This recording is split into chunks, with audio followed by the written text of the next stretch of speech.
व्यक्ति की आजादी का उल्लंघन कर रहा है, डार्क कॉमेडी और एडल्ट कॉमेडी में बहुत फर्क है। दोस्तों, आज हम ऐसे गंभीर मुद्दे बात करेंगे। हालांकि देश में अभिव्यक्ति की आजादी है, लेकिन खुले मंच में कुछ भी बोल देना, क्या इसकी भी आजादी कानून देता है?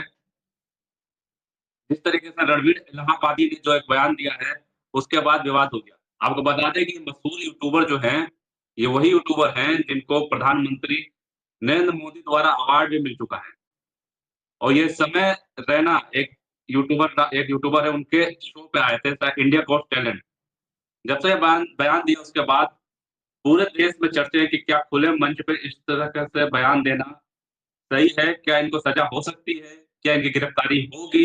कई सारे सवालों का जवाब आज यहाँ ज़रूर मिलेगा। पहला सवाल, खुले मंच से इस तरह का बयान देना सही है या गलत?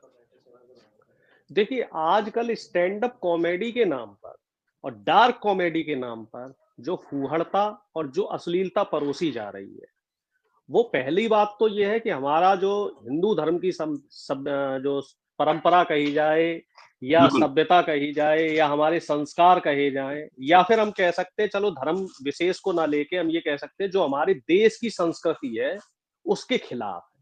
हमारे देश में हमेशा बड़ों का, माता पिता का, भाई बहन का सम्मान किया जाता है। स्टैंड अप कॉमेडी के नाम पर जिस तरीके का माता पिता को लेके जो शब्दों का इस्तेमाल किया गया, जो बातें वहां कही गई, और एक पुरुष के साथ साथ वहां उस पे एक महिला भी थी, तो उस महिला ने भी इस तरह की अभद्र टिप्पणियां करी, और 4-5 वहां इन्फ्लुएंसर हैं, और इन्फ्लुएंसर ऐसे वैसे नहीं है, वो जी, ऐसे इन्फ्लुएंसर्स हैं जिनके सोशल मीडिया प्लेटफॉर्म पर मिलियंस में फॉलोअर हैं।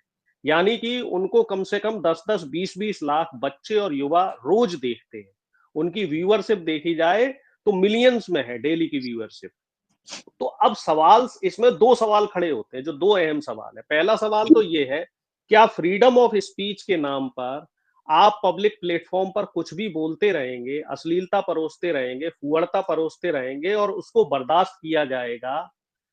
हमारे जो कथाकथित युवा पीढ़ी है, तो उस युवा पीढ़ी पर क्या असर पड़ेगा? एक तरफ इस तरह के इन्फ्लुएंसर है और एक तरफ इसमें दूसरे इन्फ्लुएंसर्स भी है, ध्रुव राठी जैसे, जो प्रॉपर रिसर्च करके वीडियो बनाते हैं। आप जैसे मीडिया के लोग भी हैं जो प्रॉपर रिसर्च करते हैं, खबर की सही और गलत होने को, खबर को परखते हैं, सरकार से भी सवाल करते हैं, विपक्ष से भी सवाल करते हैं, और कई बार सामाजिक मुद्दों पे भी बात करते हैं। बिल्कुल। तो जो सोशल मीडिया है, ये एक ऐसी दुधारी तलवार है कि अगर इसका हम सही प्रयोग करें तो ये समाज को अच्छी दिशा में ले जाने के लिए बड़ा सहायक है।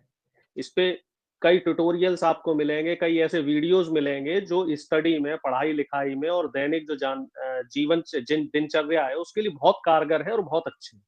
अब यही दूसरा सवाल खड़ा होता है, वो ये है कि प्रधानमंत्री ऐसे इन्फ्लुएंसर्स को अपने मंच पर बुलाकर सम्मानित करते हैं। क्यों सम्मानित करते हैं? क्योंकि चुनाव का मामला था, प्रधानमंत्री ने लिस्ट बनाई, ऐसे 50 इन्फ्लुएंसर्स को बुलाया, उनको सम्मानित किया, और सम्मानित करने के पीछे संदेश ये था कि आप युवाओं के बीच में जाएं और बीजेपी के लिए वोट मांगे, मोदी जी के लिए वोट मांगे।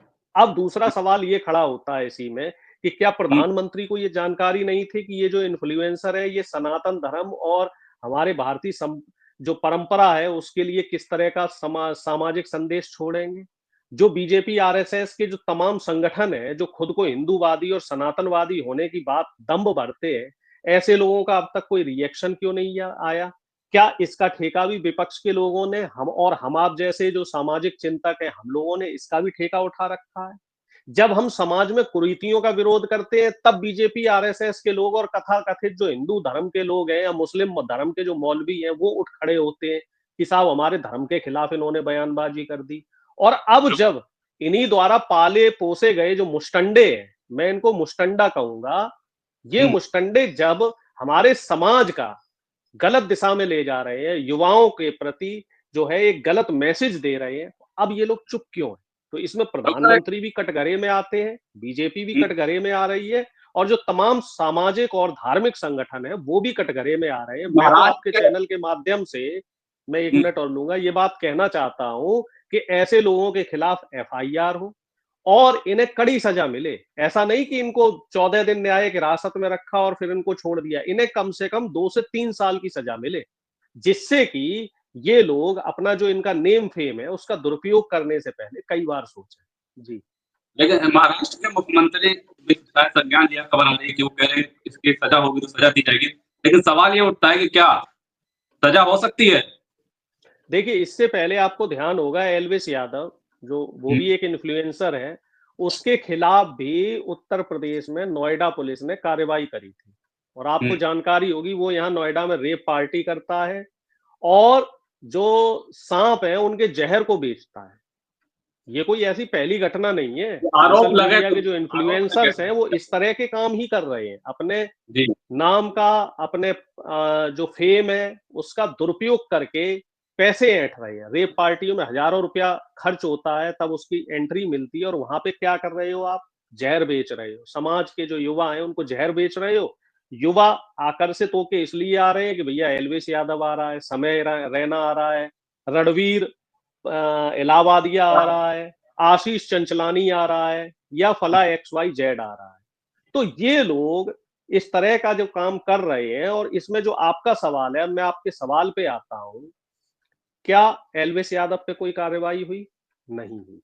तो मुझे पूरा भरोसा है इसी तरीके से महाराष्ट्र सरकार पे चूंकि दबाव बना, पूरे देश ने दबाव बनाया, विपक्ष के लोगों ने दबाव बनाया, हमारे आप जैसे सामाजिक चिंतकों ने दबाव बनाया, तो FIR तो दर्ज हो गई। लेकिन मुझे पूरी उम्मीद है कि इनको जमानत भी मिल जाएगी और इनको जेल के पास, मैं कह रहा हूं जेल थाने पहुंचने तक का इनको पुलिस जो है वो नहीं करेगी, इनको वैसे ही छोड़ दिया जाएगा, क्योंकि ये लोग बीजेपी के लिए बैटिंग करते हैं। अब यही ऐसे लोग जो सरकार से सवाल करते हैं, कई ऐसे इन्फ्लुएंसर्स हैं जो सरकार से सवाल कर रहे हैं और वो 2-2 3-3 साल से जेल की सलाखों के पीछे हैं। अगर वो सरकार से छोटा सा सवाल कर दे, उनको 14 दिन के लिए न्यायिक हिरासत में भेज दिया जाता है। एक एल्ट न्यूज के जो फैक्ट चेकर हैं, आप भी उन्हें जानते होंगे, जुबैर, उनके खिलाफ कई कार्रवाइयां हो चुकी हैं। इसी तरीके से जो JNU में जो कांड हुआ था, तो उसमें भी कई लोग हैं जो अभी जेल की सलाखों के पीछे हैं। उनके उनको उनको अभी तक साफ जमानत नहीं दी गई, जबकि वो सरकार से सवाल कर रहे थे। तो बिल्कुल फ्रीडम ऑफ स्पीच का दुरुपयोग हो रहा है। तो दुरुपयोग हो रहा तो रोका कैसे गया? लगातार जो आप देखेंगे जब इन्होंने शब्द बोला, जो मैं अभी बोल नहीं सकता, जो शब्द उन्होंने बोला, उसके बाद वोटिंग भी हुई वहां पे, काफी दर्शक खुश हो गए वो सब सुनकर। तो समाज जो हमारा देखिए, सवाल ये है कि इस तरीके से अगर शब्दों को ज्यादा वायरल किया जाता है, ज्यादा लोग देखते हैं, तो युवा और हमारा समाज किस ओर जा रहा है? देखिए ऐसा है, जो इन्फ्लुएंसर्स होते हैं, अभी मैंने बात करी थी ध्रुव राठी जैसे इन्फ्लुएंसर्स की, क्या उनकी रीच कम है? अगर ध्रुव राठी जैसे इन्फ्लुएंसर्स होंगे तो युवा सही दिशा में जाएंगे। अब समय रैना जैसे इन्फ्लुएंसर्स होंगे तो युवा गलत दिशा में जाएंगे। आशीष चंचलानी जैसे इन्फ्लुएंसर होंगे तो युवा गाली गलौज सीखेंगे। हमारे आपके घर में भी हम देख लें तो बच्चे इन लोगों को देखते हैं और पसंद करते हैं। अभी तो इस ये इस गलत। बयान से पहले डॉक्टर साहब, इस बयान से पहले न समय, हो सकता है समय रैना बहुत फेमस हो, लेकिन इतने फेमस नहीं थे कि हर कोई जानता हो। चाहे रणवीर इलाहाबादी फेमस थे, लेकिन इतने भी नहीं थे कि बहुत लोग जानते हो। लेकिन ये बयान देने के बाद आज जिस तरीके से ट्विटर पर ट्रेंड कर रहा है, चर्चा हो रही है और FIR भी दर्ज हो चुकी है, तो अब जो है लगभग बच्चा बच्चा भी सर्च करके देख रहा होगा कि कौन है, यानी और फेमस हो गई है। भाई, एक कहावत है ना, बदनाम हुए तो क्या नाम ना होगा। हो हम्म। सकता है ये जानबूझ के भी किया गया हो कि चलो इस अच्छा। तरह के बयानबाजी दे दें, जिससे कि हम पब्लिक के बीच में आएंगे, हमें अटेंशन मिलेगा। और इसमें एक एंगल आप देखिए ना कि प्रधानमंत्री जी। इन लोगों को बुला के सम्मानित कर रहे हैं। हाँ, हमारे प्रधानमंत्री ने सनातन आवाज धर्म का मजाक बता रही बनाया जा रहा है, कई हमारे कई धर्म का कई मजाक मंत्रियों बनाया का तो जा रहा उन्होंने है। इंटरव्यू भी लिया है पोस्टकार्ड में। आखिर ये करना क्या चाहते हैं? समाज को बीजेपी और RSS के लोग किस दिशा में ले जाना चाह रहे हैं कि आप धर्म के नाम पर कुछ भी बोलते रहे, कहते रहे, वो चलेगा, लेकिन अगर विपक्ष कोई सवाल करे या आम आदमी कोई सवाल करे तो साहब नहीं चलेगा। तो ये तो आप क्या चीजें मानते हैं, अपने, जेल जाना चाहिए? आप क्या बिल्कुल चाहते सख्त हैं, से सख्त सजा जेल हो। जाना चाहिए? मैंने तो पहले ही कहा आपसे कि ऐसे लोगों पे कम 2 साल की सजा होनी चाहिए और गैर जमानती, इनकी जमानत ना हो। 2 साल सजा हो, इनकी जमानत ना हो, चाहे वो युवा लड़का हो, लड़की हो, किसी भी जाति का हो, किसी भी धर्म का हो। अगर वो अभिव्यक्ति की आजादी का उल्लंघन कर रहा है, डार्क कॉमेडी और एडल्ट कॉमेडी में बहुत फर्क है। डार्क कॉमेडी की एक लिमिट होती है, एक लिमिटेशंस होती है, और एडल्ट कॉमेडी जिस तरीके से वहां फुगड़ता परोसी जा रही है वो कतई बर्दाश्त नहीं है, वो नाकाबिले बर्दाश्त है साहब, उसको बर्दाश्त नहीं किया जाएगा। और मैं भी एफआईआर करूंगा, मैंने भी आज अपने वकील से बात करी है। बिल्कुल, मैंने भी अपने वकील से आज बात करी है। अभी 1-2 दिन में थोड़ा सा देखूंगा कि कौन कौन से क्लॉज जो भारतीय न्याय संहिता है उसमें कौन कौन से अनुच्छेद के तहत इनके खिलाफ ऐसी कार्रवाई हो जिसमें कि इनकी जमानत ना हो। कोशिश तो हमारी ये रहेगी कि इससे क्या है, एक सबक मिलेगा ऐसे लोगों को, और इस तरह के बयानबाजियां करने से, इस तरह की फुहड़ता परोसने से पहले ये लोग सोचें। चलिए, बिल्कुल, बहुत-बहुत शुक्रिया आपका, और बातचीत की हमने जैसे समय रहा चैनल पे, ज़मीन इलाहाबादी ने जो बयान दिया, उसके बाद एफआईआर दर्ज हुआ है कई जगह। डॉक्टर उमेश यादव भी कह रहे हैं कि मैं भी एफआईआर दर्ज कराऊँगा, और ये भी कहा जा रहा है कि इस तरह से अभिव्यक्ति की आज़ादी है, लेकिन एडल्ट यानी अश्लीलता फैलाने की आज़ादी नहीं है, और इसके लिए कार्रवाई होनी चाहिए।